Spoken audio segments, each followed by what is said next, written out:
guys, today we'll be making Japes deep dish pizza together. Big thanks to all of you who ordered our home pizza kits. Until now our deep dish pizza was available only in our London store, but now every single household around the UK has the chance to try our deep dish pizza and we're really excited about that. We're hoping in the years to come we will open many other stores, so stay tuned. Let's get on to it, let's make some deep dish pizza together. Your Japes pizza kit will include pizza balls, some mozzarella, and by some I mean quite a lot, our homemade tomato sauce, which has more than 10 ingredients, which is probably the reason why it's so delicious, polenta that you'll be using to make pizza base out of pizza balls you got. For the Chicago version you'll get some pepperoni, parmesan and fresh basil, and for the veggie version you will get some halloumi and spinach. Don't forget to preheat the oven to 250 degrees Celsius, which is gas mark 9. You really want that oven to be super hot when you put the pizza in it, and also turn on only the fan, not the heaters. If you turn on the heaters, that way your pizza base will burn before your cheese is completely melted. You will also get aluminum pan. You really want to grease it. I will be using extra virgin olive oil, but you can use any oil you have at home. Even melted butter will work. Grease the edges as well.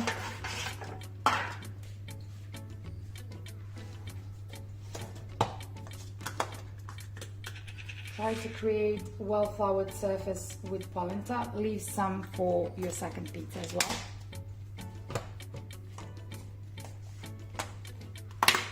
Take out pizza dough, and another trick that you can use, because you want the dough to be soft when you handle it, is to take out pizza dough before you start baking. You can leave it on a room temperature for half an hour. That way it will be more soft and you will handle it more easily.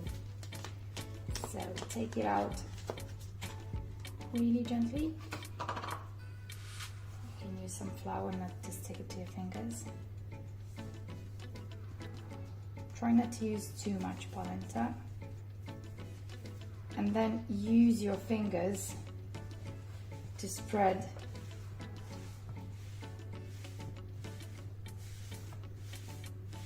dough. If you're not certain about your skills, you can always use rolling pin, but I would suggest try to use your hands. I'm sure you can do it. If you're not sure about the size, you can always double check using your pan. You want to leave an inch extra so that you can cover the edges.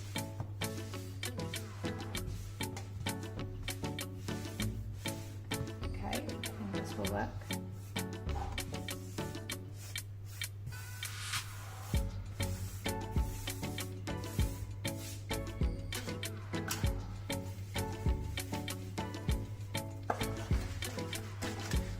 And then try to stick pizza base to the pan using your fingers. Be gentle as much as you can, and don't stress about it. Even if it doesn't stick straight away, you can try to make a couple of circles. If it doesn't work, the next step will help you to stick it to the pan.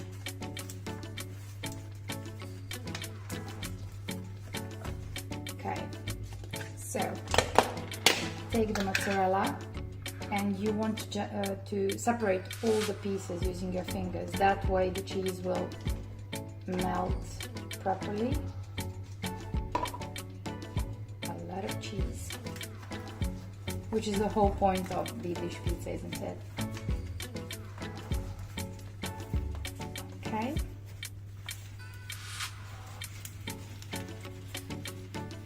And then try to use mozzarella to stick the edges to the pan. Separate the pieces as well one more time.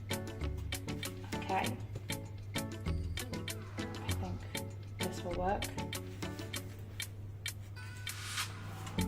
Okay, so it looks like this. So you want tall edges.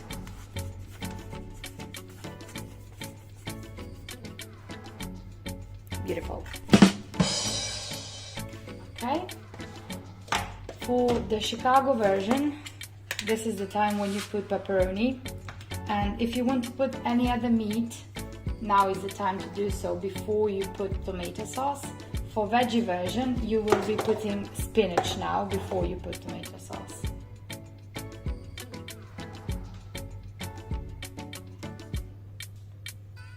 You want to cover the whole surface.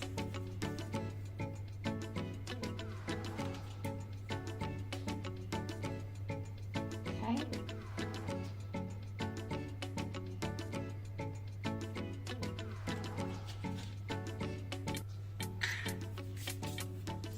Put tomato sauce. Oh my god, it smells delicious. Just pour it on top.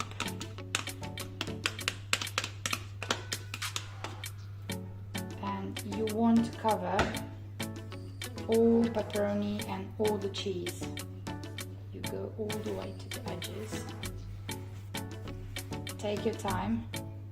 You really want to be hungry in order to finish this little beast, so we're not in a hurry. Okay. And last but not least, Parmesan. If you're making veggie version now, you would be putting halloumi, but we're making Chicago, so Parmesan, and I really like Parmesan on pizza, so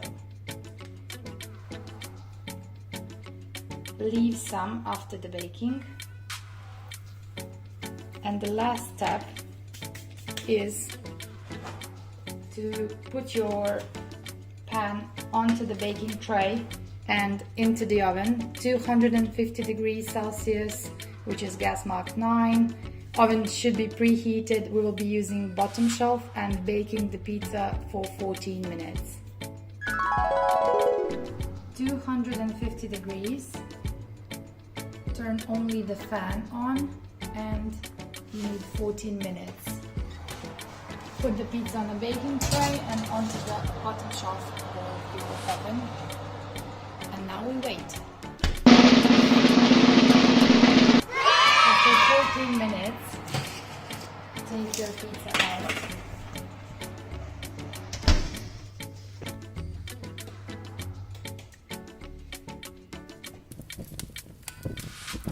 Put it on a plate. And if you're not sure that you can do this, you can always use the scissors to cut the aluminum pan. And then finish it with the rest of Parmesan and some fresh basil.